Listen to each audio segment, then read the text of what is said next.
Pharaoh's Chariots and the real Red Sea of the Exodus.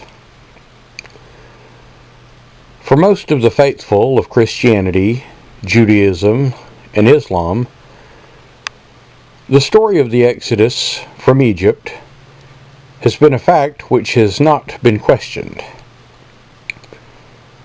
This event is part of biblical history. It is written in the Torah of Judaism and also alluded to in the Quran of the Muslim faith. But even before the artifacts we will be discussing and showing in this study were discovered, there was little reason to doubt that these events were true, except to those of more modern times, as the secular movement has grown and become a growing force of non-believers who deny almost every truth written in these historical and holy manuscripts. The discoveries we are about to show were stumbled upon quite by accident in the 1970s, some in the 1980s, and others during the Gulf War.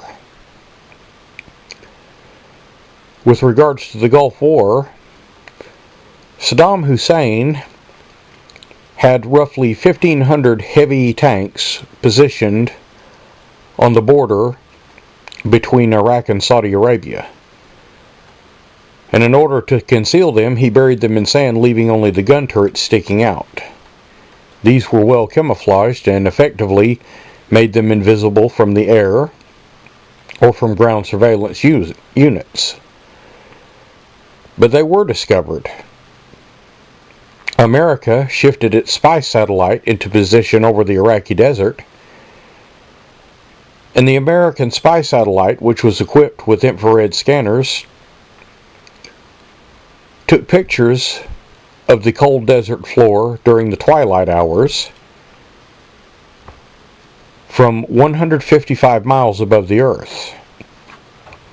This satellite with its infrared detectors could detect a temperature difference of only a degree or so.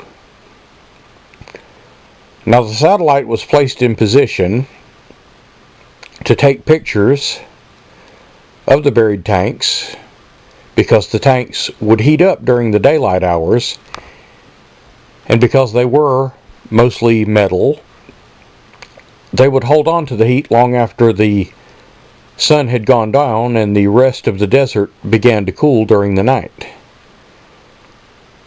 To the spy satellite, the buried tanks showed up as bright shapes in the dark. So the exact location of each tank was then plotted, targeted on a map, and then given to Allied jets, which then eliminated them. But quite by accident, the satellite also discovered other things that astonished the military and startled skeptics of the Bible and the other holy writings. The satellite found evidence to support the story of Moses, who led the exodus of the Hebrews from Egypt, and the drowning of Pharaoh's pursuing army of charioteers across the Red Sea.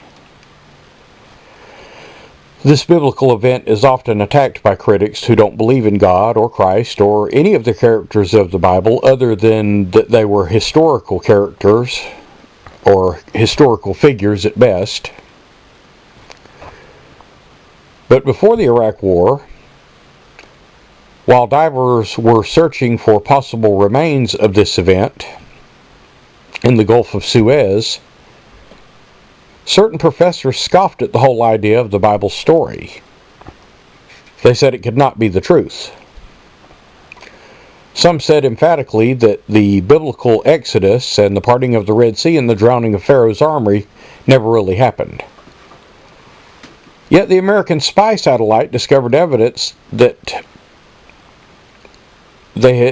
these people had been looking in the wrong place, in other words, in the Gulf of Suez. And when they began to look at the other Gulf, which is the Gulf of Aqaba, indeed, there was a trail leading to and from the Gulf. And when divers went to the Gulf of Aqaba, they found human skeletal remains, the skeletal remains of horses, the remains of chariots and chariot wheels, chariot cabs, all mixed together and scattered over the seabed of the Gulf of Aqaba, from Egypt all the way to Saudi Arabia. Here they found a huge debris field of remains in which there were 6-spoke wheels, 4-spoke wheels, and 8-spoke wheels of chariots, as well as human remains and the remains of horses. And some of these had been discovered in the 1970s by biblical archaeologist and diver Ron Wyatt and his team, and by another team during the 80s. But these artifacts were dismissed because they were thought to be in the wrong place, since many assumed that the Red Sea was the Gulf of Suez. The unconvincible skeptics said this is the wrong location for these artifacts. But even after these artifacts were discovered and documented, the skeptics claimed that they were not what they appeared to be. The location did throw a lot of people because, again, most assumed that the Red Sea was the Gulf of Suez.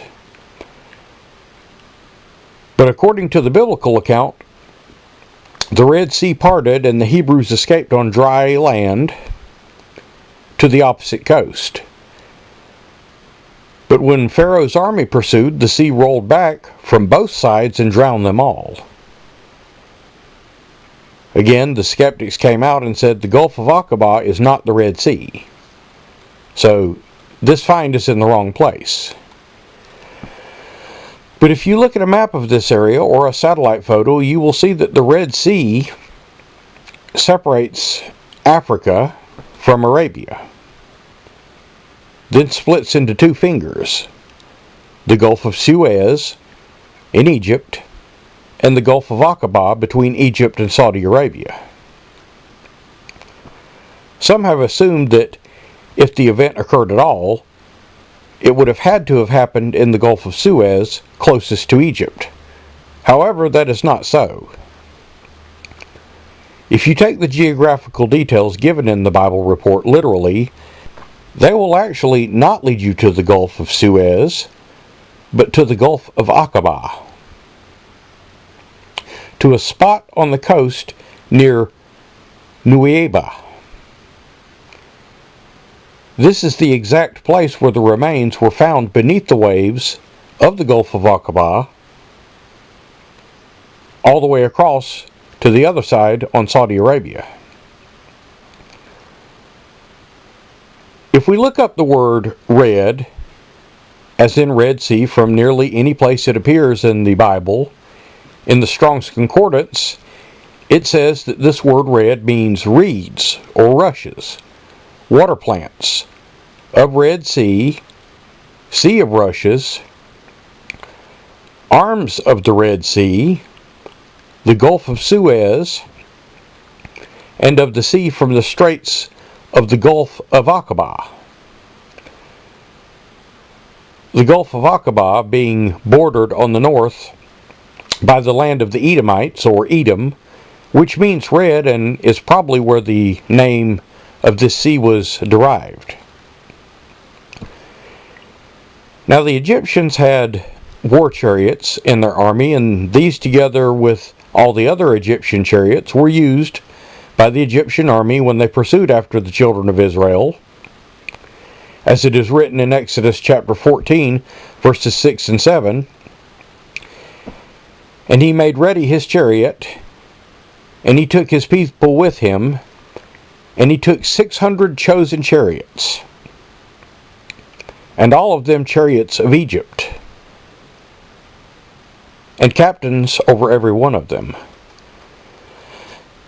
These Egyptian war chariots were intended for quick battles. They often had 2 soldiers, one who drove the chariot and one who fought from the chariot with bow or arrow or sword.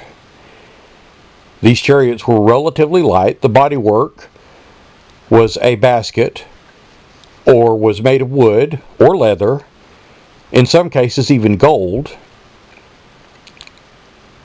And the flooring was made of wood, and the wheel axle fastened on the other underneath side to the floor.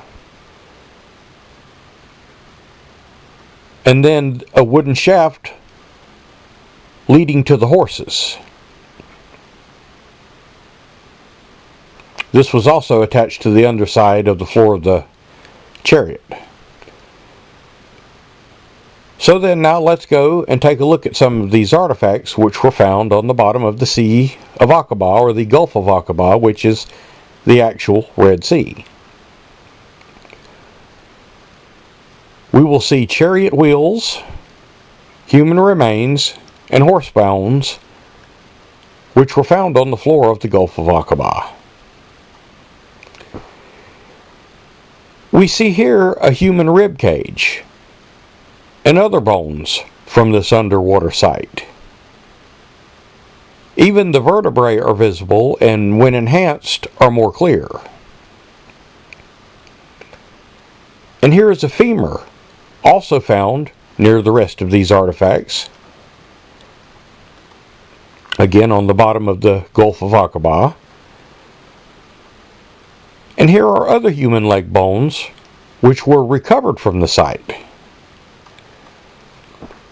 Here is a horse hoof excuse me, found at the site and recovered and brought back on shore. Here is a set of wheels to a chariot, still attached to their axle, standing on their side, heavily encrusted with coral and other sediments. And here is the same image superimposed so that you can see exactly what this is. Here is an actual wheel that is almost barely discernible until it is enhanced a bit. But even so, you can easily see the shape of the ring and of the spokes. Here is an axle sticking up, with the wheel ring missing, but with the spokes still protruding. Here again is a superimposed image to show you exactly what you are looking at. Now, here is a wheel sticking up out of the mud, which has part of the axle left sticking up. This particular one was found on the Arabian side of the Gulf of Aqaba. And here is an actual chariot body, still almost whole, laying on its side, with its connecting shaft still intact. It has also been enhanced to show you how it ended up laying on its side. The white lines simply denote the shape of the chariot. And here we see some of the wheels laying on the bottom of the Gulf. We see a 4-wheel spoke, 6-wheel spokes, and 8-wheel spoke designs.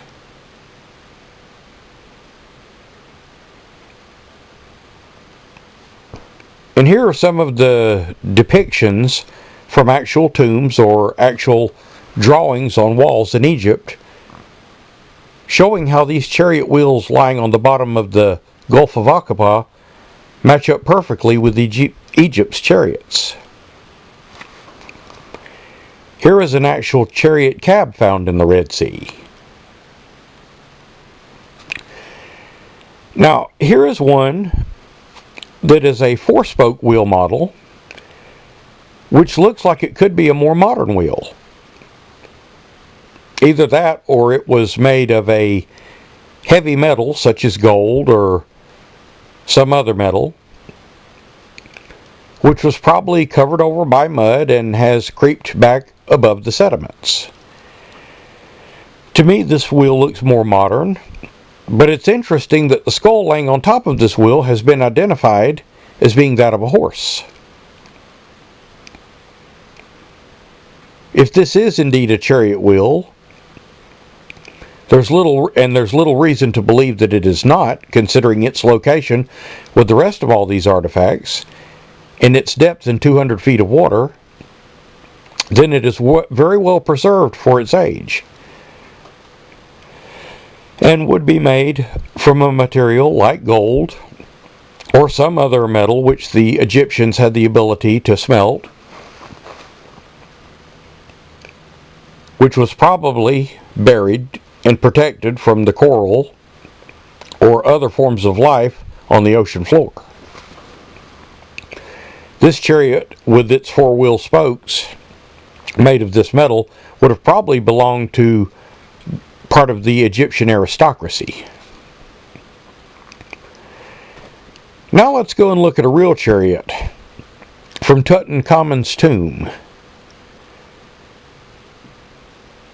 Now this is either a very good replica or the actual chariot found by Professor Howard Carter in the 1920s. Howard Carter being the discoverer of King Tutankhamun's tomb in the Valley of the Kings. Now, could these wheels, these chariot remains found on the seabed, be from some other event than Exodus? Well, they could, but probably not. Because if we look at these wheels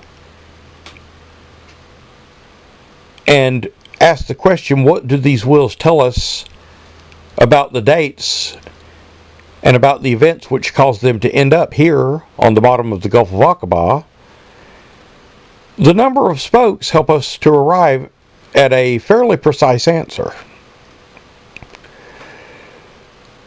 When pictures taken by divers were shown to Egyptologists and archaeologists, they immediately identified them as being from the 18th dynasty, or thereabouts. The four-spoke wheels were used in the early period of the 18th dynasty until the time of King Thutmose IV. The eight-spoked wheels can still be seen on the chariot and bodies of Thutmose IV war chariots, but were considered to be a short-lived experiment. According to some, the reign of Thutmose IV was the only time in history, or Egyptian history that is to say, that eight-spoke wheels were ever used. But others put the date back before that time, even to Thutmose III, which is more likely. After Thutmose IV, mostly only six-spoke wheels were used on Egyptian chariots. However, this establishes a ballpark date for the wheels discovered on the seabed of the Gulf of Aqaba. The reign of Thutmose III and the reign of Thutmose IV. Now Thutmose III lived in the time of the biblical timeline chronology of Exodus. So it's very likely that Thutmose was the king or the Pharaoh of the land of Egypt during this time.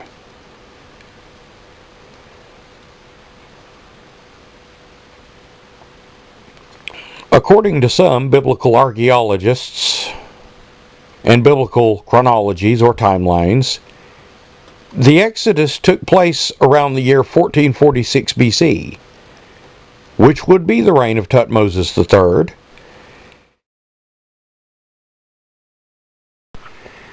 and would make sense because Moses was adopted by the daughter of Pharaoh and would probably be named after the family, therefore Moses of Thutmose II.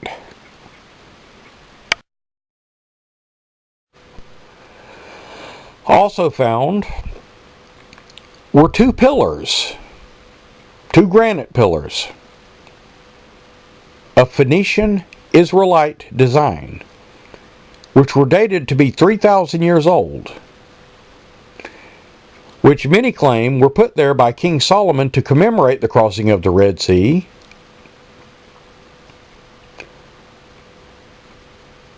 One pillar was on the west side of the Gulf of Aqaba, the other on the east side in Saudi Arabia.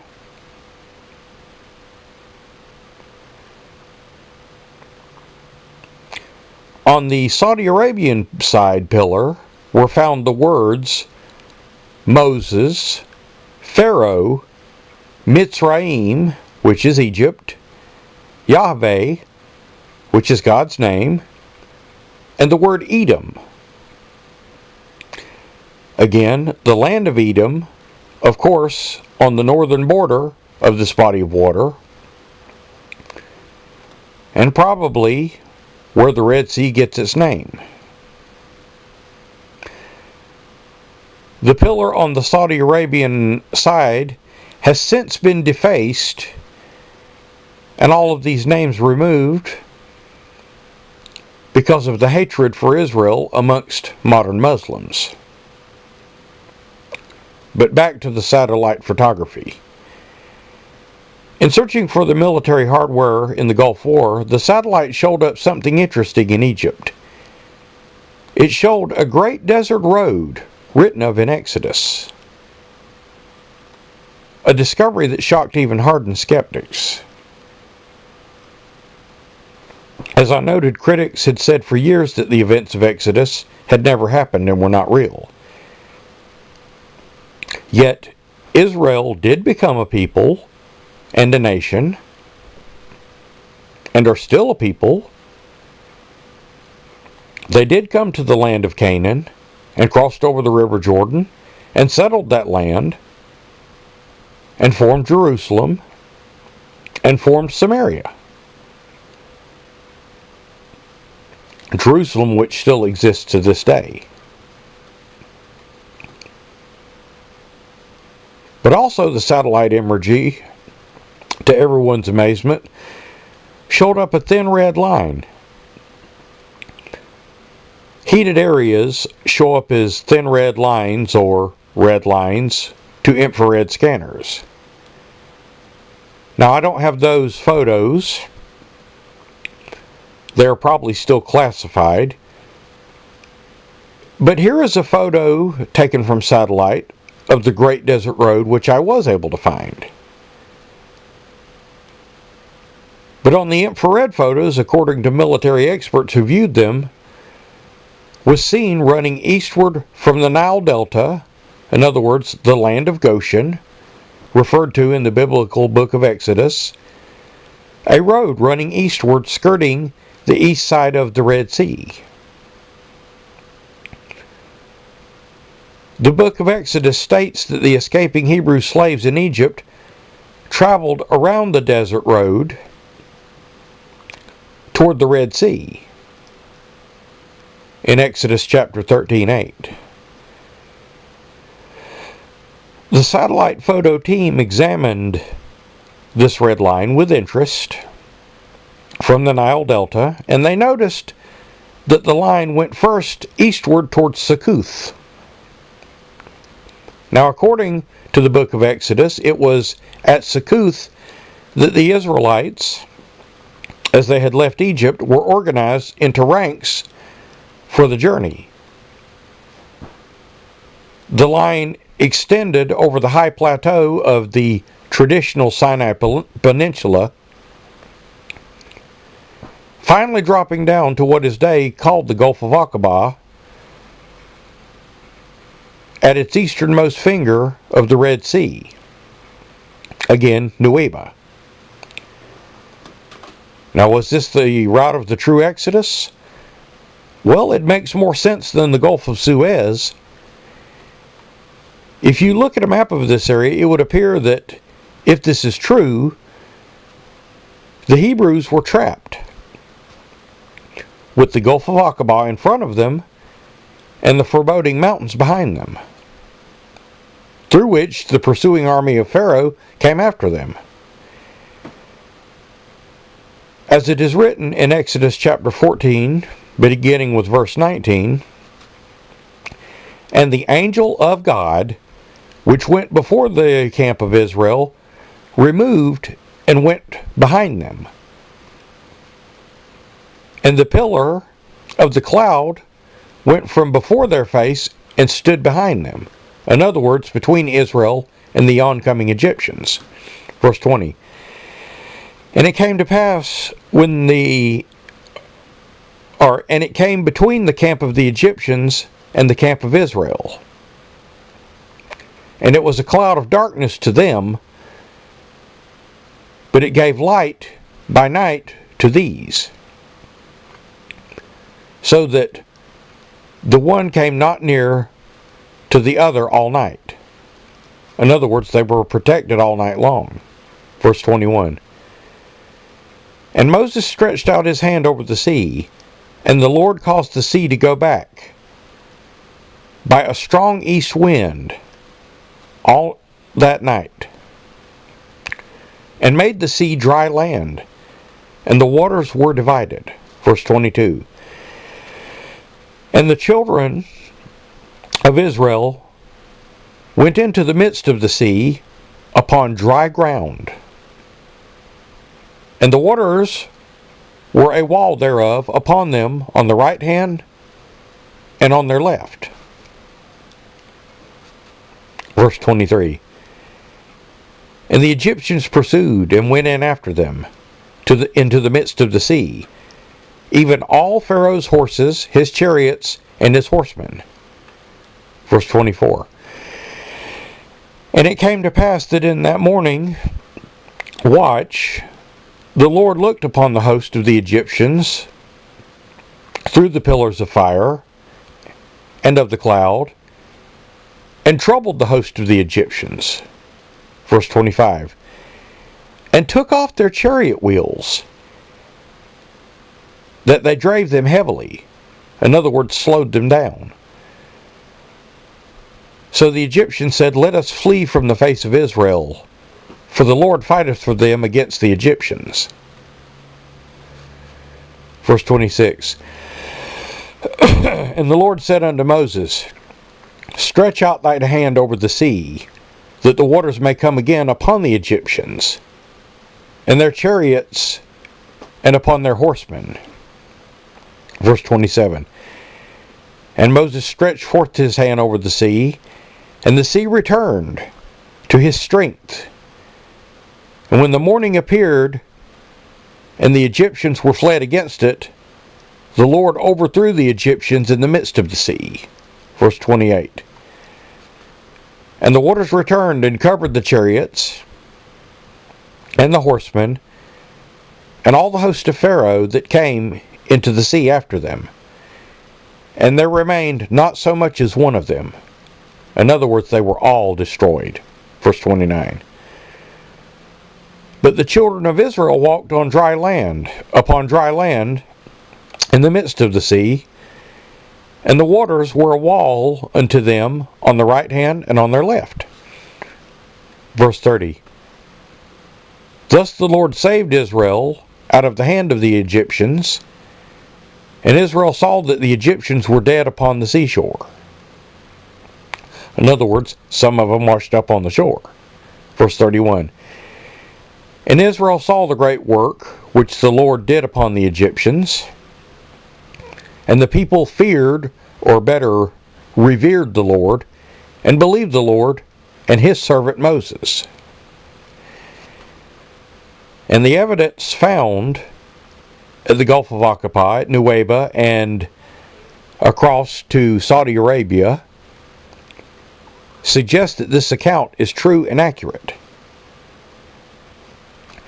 Now, the red line seen by the spy satellite came down to the sea of the Gulf of Aqaba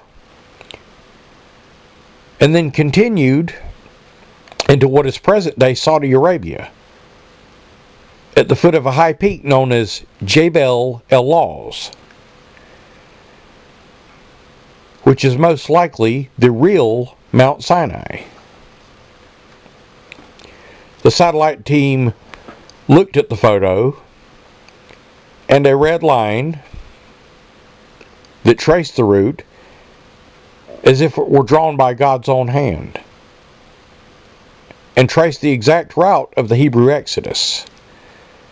The red line entered the sea at Nueva on the east side and came out of the Gulf of Aqaba and emerged again on the west side of the Gulf in Saudi Arabia.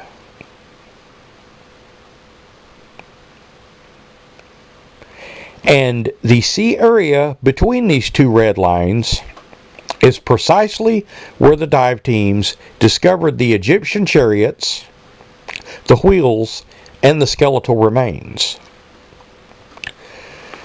When the Gulf War finally ended, archaeologists went back to the region to discover how it was possible for a 3,500-year-old trail to exist well enough to show up on a satellite photo.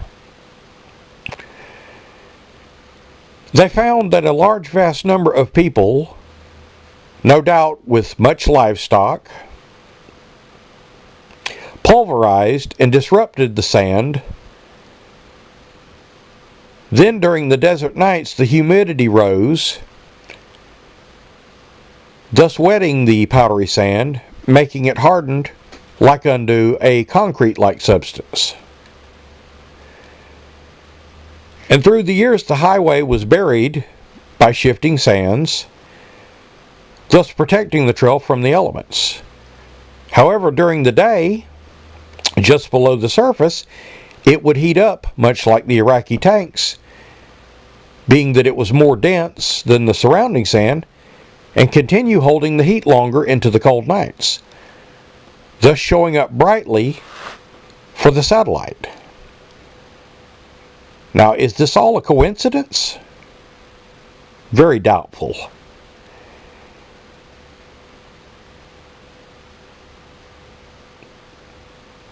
An interesting 3,500-year-old prophecy in Exodus chapter 9:16 states, "But indeed for this purpose I have raised you up, that I may show my power in you, and that my name be declared in all the earth."